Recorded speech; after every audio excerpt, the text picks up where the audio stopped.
why should we be penalized? We didn't want our child to be ill. We needed to get her healthy again. And because we don't live in the city, it costs us a lot more money.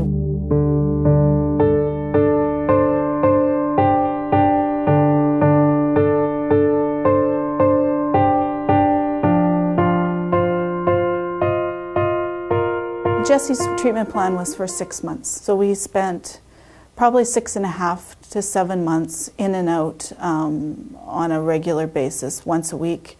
Usually we came in for treatment, and at the beginning it was more often. There was a lot more appointments and tests and scans.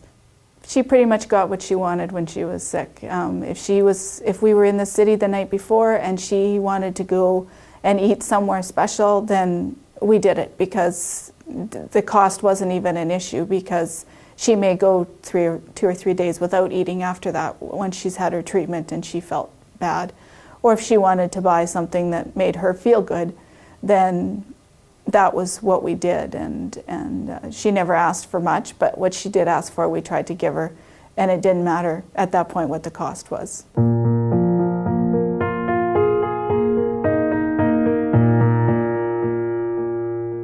We probably had about $25,000 in costs when Jessie was diagnosed with cancer. We had to travel 3.5 hours into Winnipeg every time she had a treatment, appointment, scan, anything to do with that.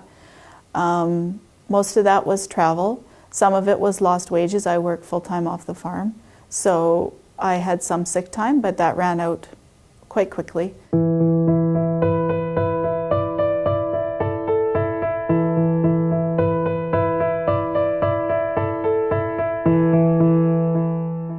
Things need to be done when they have to be done. There's no waiting till next week. Cattle need to be fed, chores need to be done, things need to be harvested when they're ready. They don't wait. We did get some neighbors that were willing to help out. Didn't even really have to ask them. They would volunteer, but you hate to ask people to leave their fields and come to yours. So we tried not to do that as much as we could, because we didn't want to take advantage of anyone's generosity, and it's not easy just to call up. There isn't an agency where you just call someone for farm help. It just doesn't work that way.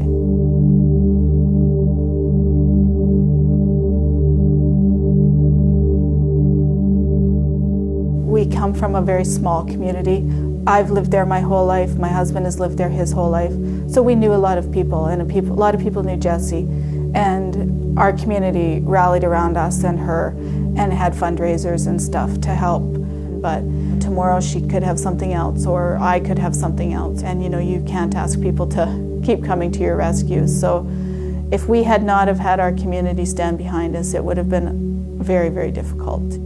I think that if there was some kind of program or some kind of funding that you could get to help to recover some of the costs that occur, just trying to get to your closest center to get the medical treatment that you need.